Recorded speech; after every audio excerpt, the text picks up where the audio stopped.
ईरान के अकॉर्डिंग औरत को अल्लाह ने एक जानवर की तरह बनाकर पैदा किया है। यकीन नहीं तो इस वीडियो को देख लो। یک قسم حیوان خلق کرده و اون زنها و خانمها هستن. اینا عین گاو و گوسفند هستن، حیوان هستن، ولکن و خدا خلقشون کرده برای استفاده مردها، فقط واسه که مردا وحشت نکنن این زنها را به شکل خود انسان خلق. आपके सामने कहीं ना कहीं ये वीडियो आई होगी। इस वीडियो को मोहरा बनाकर इस्लाम को और ईरान को बदनाम किया जा रहा है। आपका भाई बैठा हुआ है इनके प्रोपागेंडा की और इनकी ऐसी तैसी करने के लिए। वीडियो की सच्चाई क्या है, इस वीडियो को पूरा देखिए। شخصی است از کسایی که به نام یک عالم معروفه و کتابش کتاب چاپ شده است و منتشر هست.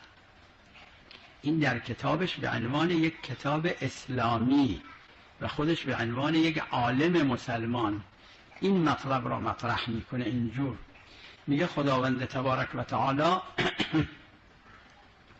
چند قسم حیوان خلق کرده.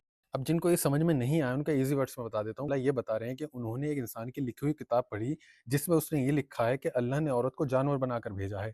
बस किसी ने वो वीडियो उठाकर उसकी क्लिप काटकर वायरल कर दी। वैसे तो जंग जीत नहीं पा रहे हैं तो इन्होंने अपना झूठा प्रोपेगेंडा फैलाना शुरू कर दिया है। अगर आपको कोई भी ऐसी वीडियो आपके सामने आए तो अपने भाई को सेंड करिए। उनके प्रोपेगेंडा की और उनकी ऐसी तैसी मैं करूंगा।